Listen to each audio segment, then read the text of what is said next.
All right, welcome back to A Writer's Mind. I am trying to get caught up on episodes for what I have gotten written over the last little while. Trying to find time to record has been a bit challenging, but trying to get caught up on that. So this episode, I'm going to be talking a little bit about chapter 2 in the not-karmic book. Still doesn't have a name yet. I will figure that out at some point, maybe at the very end of the writing. That's often when I actually finally choose a name for a project. But anyway, in the first chapter, I'd kind of talked about reintroducing the characters and focusing in on kind of the setup of how the world is and where things stand. So in chapter 1, she'd had the breakfast with her parents, and we kind of got to see the mom's instability and the dad's cruelty. And so chapter 2 starts right after that. And the thing that I wanted to focus with on this chapter is looking at what her life is like away from her parents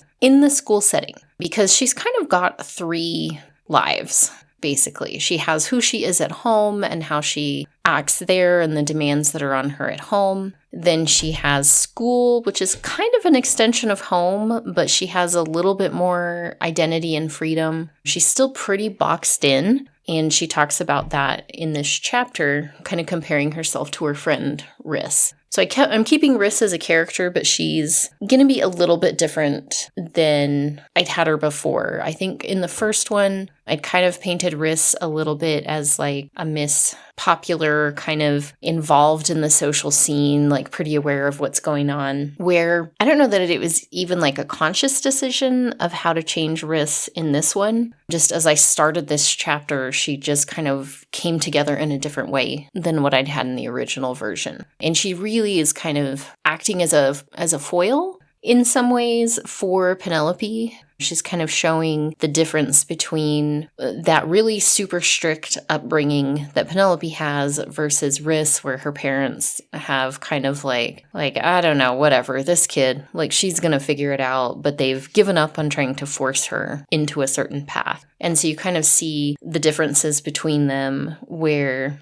the expectations of Penelope's dad particularly is that she excels at everything, that she's at the top of her class, that she is ready to go on to bigger, better things that are going to, bring him some sort of pride and something to brag about. Because the dad is very much focused on kind of proving his worth outside of where he grew up and the community that they were kicked out of, him and the mom. So that sort of thing is very important to him, and he really puts a ton of pressure on his kids. So even as a senior, Penelope is she's got a full load of classes, every AP offered, advanced this, that, and the other. Like she is pushing and pushing and pushing to try to meet those expectations, not even because she wants to, she resents all of it, but it keeps her out of their negative attention as much as possible, which allows her to then have this third life that comes up a little bit later. But basically, this is who she is when she's around nobody else who knows her, who can control her. This is kind of, I don't necessarily want to say like this is her true self, because everything else has pushed her into who she is in this third life. And if she were just, left to her own devices and had been raised in an accepting, loving, nurturing environment, this is not the person that she would be. But given the circumstances, this is the person that she feels she has to be in order to escape all of it. So we'll kind of get into that, but I think these initial chapters, as I'm thinking about it, is demonstrating these 3 different versions of who she is and the 3 different lives that she lives. So in chapter 2, we get to see her getting started at school. We see some interaction with Riss, where, as I said, Riss is kind of acting as this contrast for her. And then I'd had a teacher in the original version that was going to be kind of not necessarily like a confidant or play any big role, but she was going to be there as like a trusted adult that in the old version Sage could have gone to. She probably wouldn't have, but to be an option for a safe adult who could do something to help her improve this. And honestly, I can't remember what the teacher's name was in the first version. It might have also been Mrs. Harbour. But in this version, it's Mrs. Harbor. Either way. And she is an English teacher, and I didn't put that in because I am also an English teacher. I put it in because ELA gives the opportunity for reflection and connection to her personal life that would be a lot harder if she was, talking to her calculus teacher, because literature gives us easy openings to bring in various themes and lessons and things like that. So in this chapter, Mrs. Harbor is kind of introducing to them their last project of the year and of high school, because she's about to graduate. And it's pointed out she's got 22 days left before she's done with school. And then her 18th birthday is 2 days after that. And that's something her and Riss discuss at the beginning of the chapter. So it's kind of, I don't really explain at this point why that's a deadline, but hopefully it's coming across to the reader as there is some importance to her 18th birthday. And not only are they looking forward to it as teenage girls and woohoo, yeah, out from under our parents, legally they can't control us, which, it doesn't, it's not that clean of a break as those of us who are adults know, or parents of children in that stage. My kids are both above 18 and I'm still there, still interacting, still supporting, very much a part of their lives. So it's not really a clean break in that sense. But I do set it up as this subtle deadline that's introduced to the readers at this point. And there's kind of some conversation, some back and forth with the teacher, where the teacher has noticed that she's a little bit more perceptive, especially on some of the darker, more negative aspects of society than some of her peers. And she kind of makes a comment of oh, what do you want to do with your life after? And she kind of just gives the pat answer, college, whatever stuff, even though she admits to the reader right there, it's a complete lie. She doesn't plan to follow any of that path. She's doing all of this to appease her parents, but she's got her own plans, which I don't tell the reader at that point either. So I'm dropping a lot of hints in this chapter just to kind of introduce that there are some things coming up that the reader is going to become more aware of shortly. So planting a lot of seeds for conflict in this chapter, and hopefully doing it in a way that's subtle, but still it sticks in the reader's mind. So I use this chapter as kind of an opportunity to show her in the school environment, show that she is focused and dedicated, but the reasons for that aren't entirely clear, because she's giving these hints of the deadline, of college plans being a lie, of seeing this dark, negative view of humanity, and really just, seeing herself outside of that. The rest of humanity is this way, and almost she's not part of it.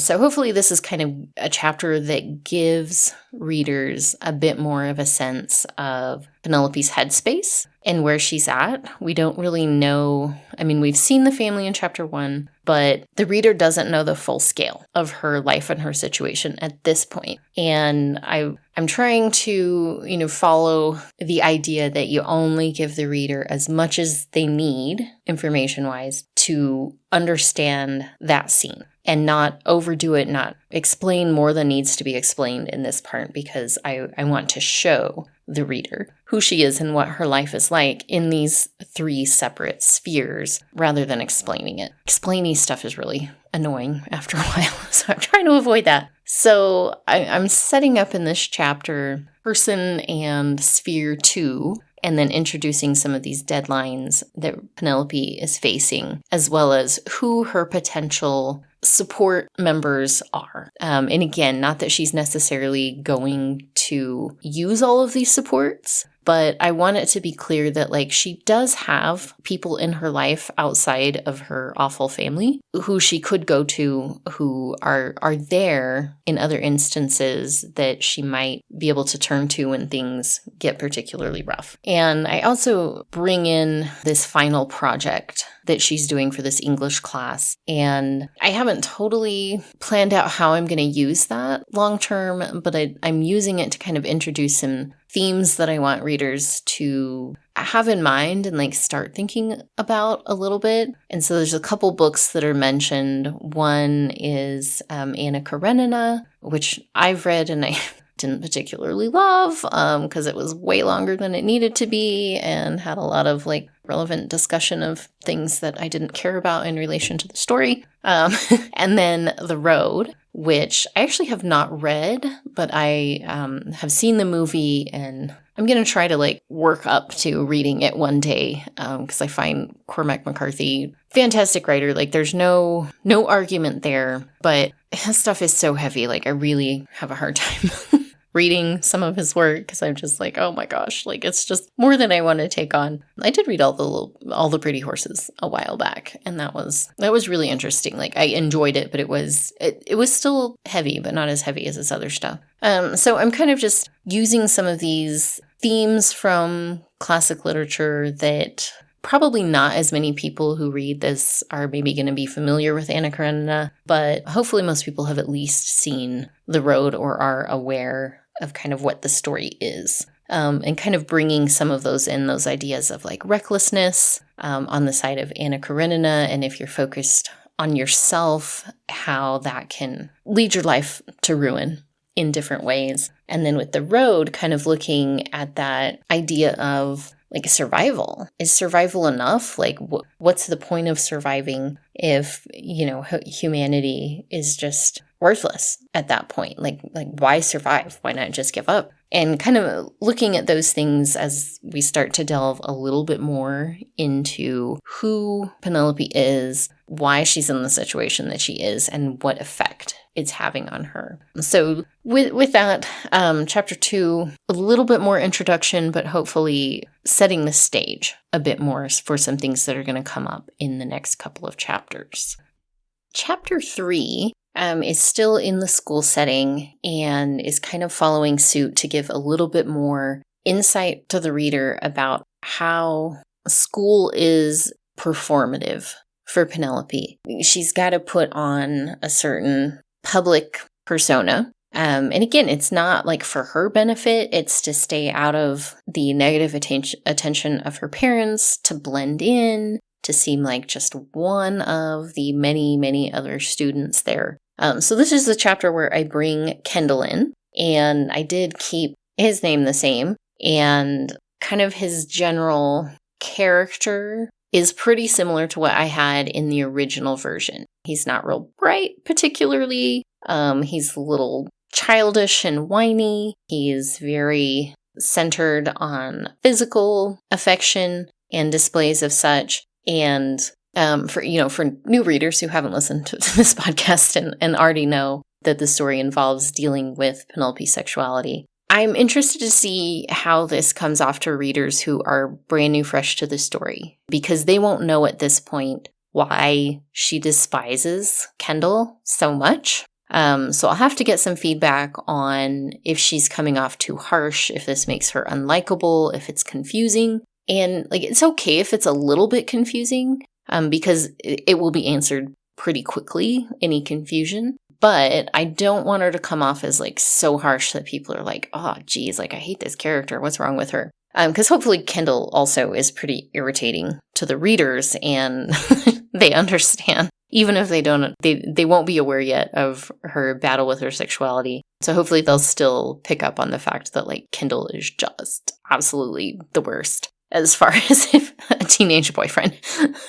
So this chapter's pretty short, and it's their lunch break midday. And so he's kind of coming in, and I'm showing that they've got this like established routine, and Penelope is very good at pretending with him and making him think that he is just amazing and desirable and all of that. And he just drinks it up. But he also whines and complains a ton because, her life is very controlled, so she can't just be at his beck and call whenever. And he makes a comment of, like, doesn't know why he dates her because they never get to do anything, but, like, at least she doesn't hold out on sex with him. So, that's something. And it's kind of just, like, his attitude. Like, he just whines and complains about everything if he doesn't get what he wants. So, outwardly, she's very accommodating and complimentary, and she acts like he's just wonderful. But you also get her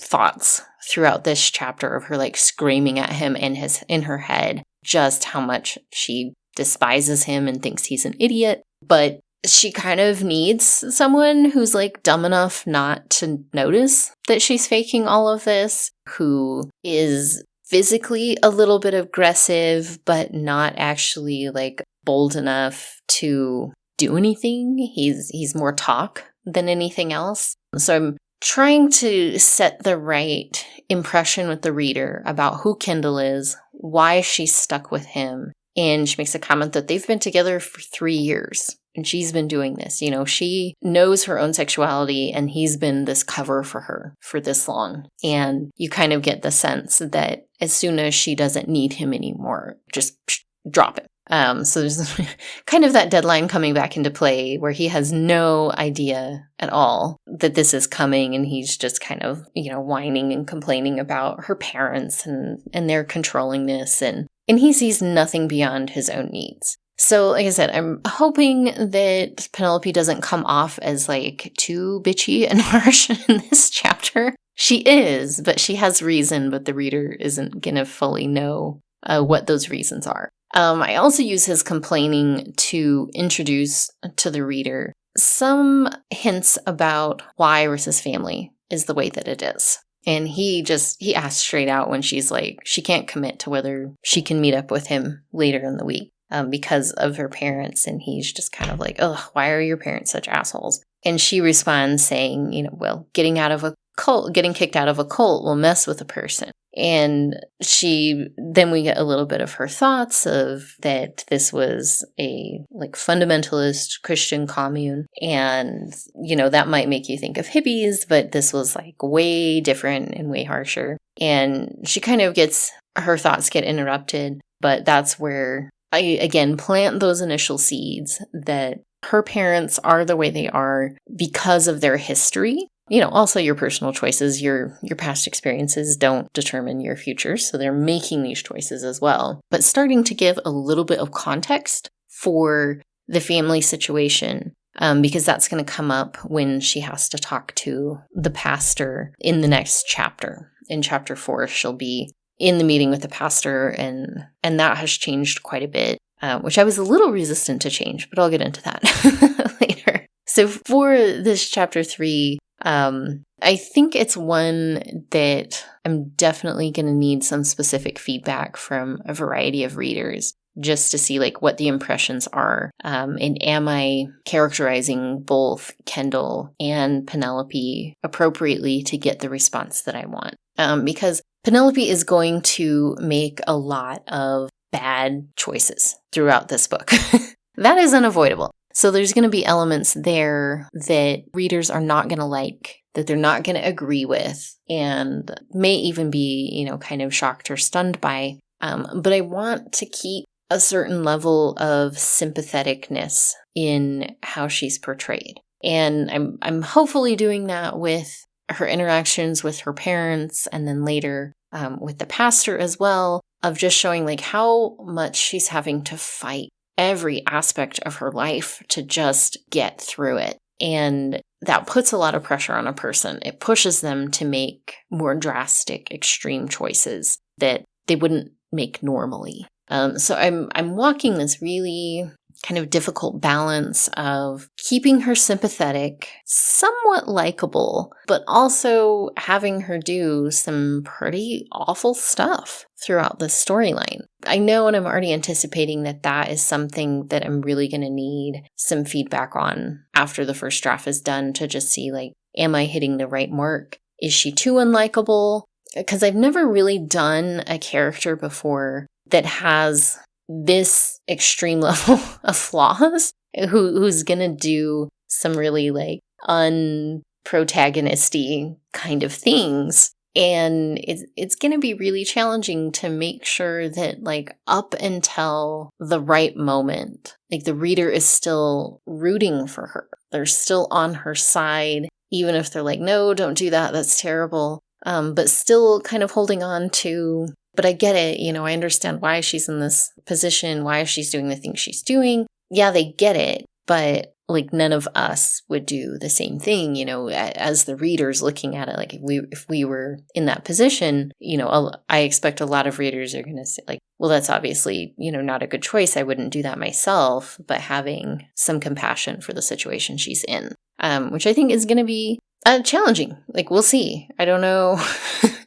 I don't know if I'm going to pull it off, especially on the first draft. I think there's probably going to be some revision with her character and just kind of fine-tuning her reactions and responses to things and balancing that with the other characters. Like, am I going to need to make Kendall worse as far as like aggressive or controlling or pushy? Is kind of dumb and whiny. Like, is that going to be enough for readers to be disappointed in how she treats him, but like, not that much, because they wouldn't want to date him either.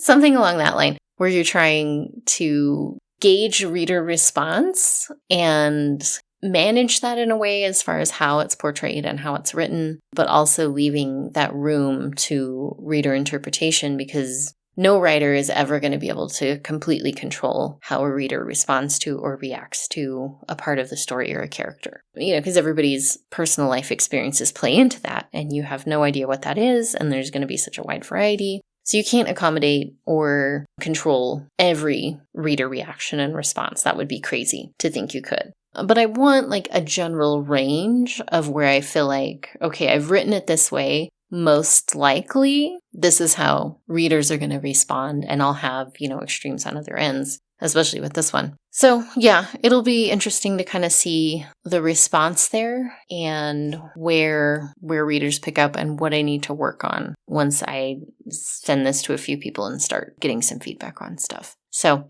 that's kind of where I'm at with chapters 2 and 3, that last bit of establishing her kind of second life, her second world sphere that she exists in, and where her sympathetic qualities are coming from, but also really starting to hint to the reader that she's got some darker aspects of her personality. Because I think in chapter 1 with the parents, I think she largely still stays very sympathetic. She kind of lashes out at the mom in that one moment, but otherwise, like the parents are clearly coming off as antagonists. They are causing the conflict. She's trying to survive it. She doesn't always respond the best, but she's doing what she can. But in this chapter, in chapter 4, like the reader is really going to start to get the sense that she can be manipulative. She is willing to use other people to get what she wants.